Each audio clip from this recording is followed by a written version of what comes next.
Hundreds of IRS employees are skipping work. Yep. This was posted 9 hours ago. That could delay tax refunds. Yeah. Hundreds of International Revenue Service employees have received permission to skip work during the partial government shutdown due to financial hardship. And union leaders said Tuesday that they expected absences to surge as part of coordinated protest that could hamper the government's ability to process taxpayer refunds on time.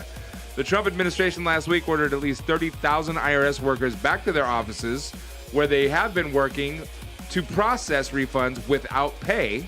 So imagine that. If you're a federal employee, they could also say, no, you have to work. Wow. We're not going to pay you, but you have to go to work. Mm-hmm. That's crazy. Which is illegal. Trump administration last week ordered at least 30,000 IRS workers back to their offices where they have been working to process refunds without pay. It was one of the biggest steps the government has taken to mitigate the shutdown's impact on American lives. But the IRS employees across the country, some in coordinated protest, others out of financial necessity, won't be clocking in. Later, according to CJ. Tony Reardon. Be blessed, brother. President of... Adios, CJ. See you tomorrow, hopefully. Undead Unicorn, we're going to have to send him a message, man. Be like, look, you okay? IRS employees across the country, some in coordinated protests. I already read that part. The work action is widespread and includes employees from a processing center in Ogden, Utah, to the Brookhaven campus on New York's Long Island. The move is leading edge of the pushback from within the IRS, and it signals the potential for civil servants to take actions that could slow or cripple government functions as the shutdown's political stalemate continues in Washington. U.S. Department of Agriculture meat inspectors have begun to call in sick. Transportation Security Administration sickouts at airports have been rising, and federal law enforcement agencies say the shutdown is increasing stress among agents and affecting investigations.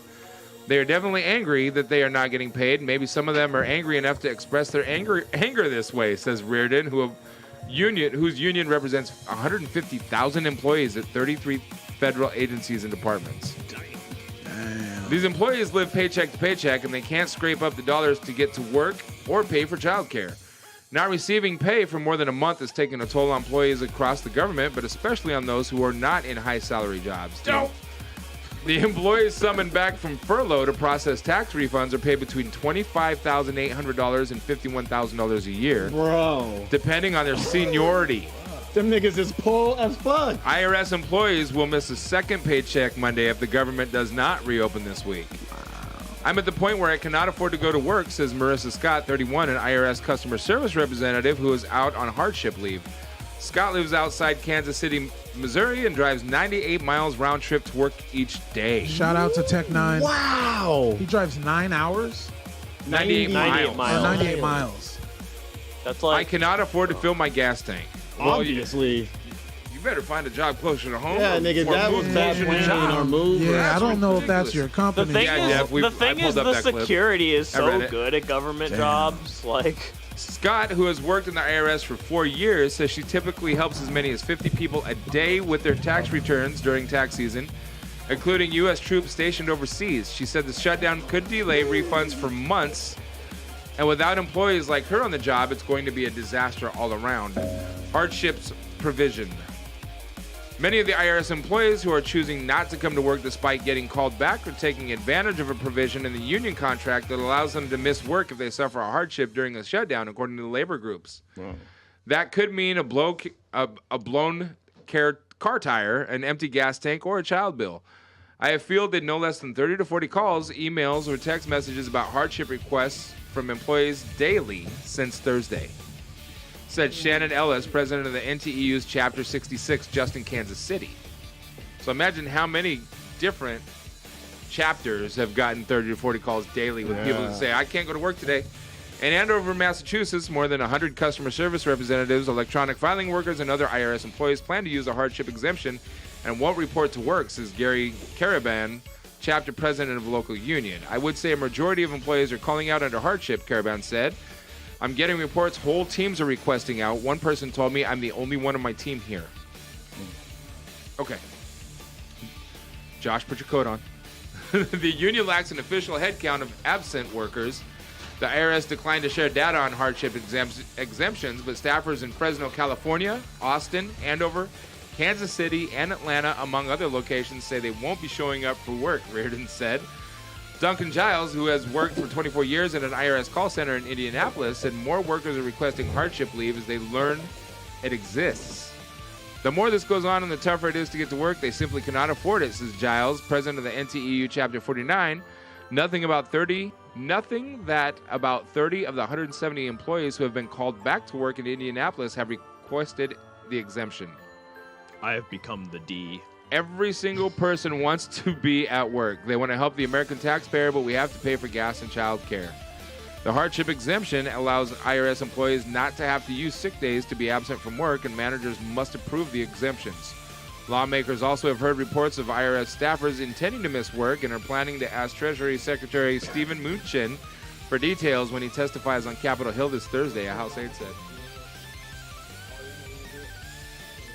Okay, sorry. Oh yeah, from having the video. It's not terrible. I like this music. Right? Yeah, this article's super long, so I'm not going to get into the rest of it. Basically, you may not get your tax return on time, ladies and gentlemen. I mean, I'm cool with that. I would rather these people, get money so they can pay their bills and stuff. That too. And more importantly is now, even if they're taking hiatuses off of work, it's like when the government comes back, now they've missed a week or two of work, and now they can't pay next month's bill. So it's like, people are just getting fucked across the country. At what point do we step up and say, this is the national state of emergency? This is the thing that we need to take care of. Hundreds of thousands of our citizens are suffering. Well, yeah, apparently not, because Trump's like, no, they're all cool with it.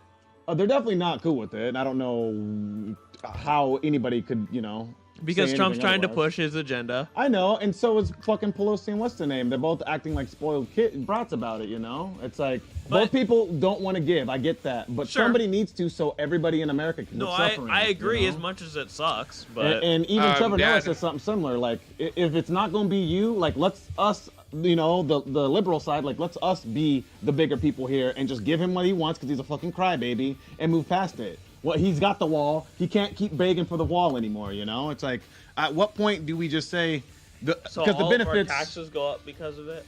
I mean, as opposed to what? Something's going to have to give when all things go back to normal. Somebody will eventually crack.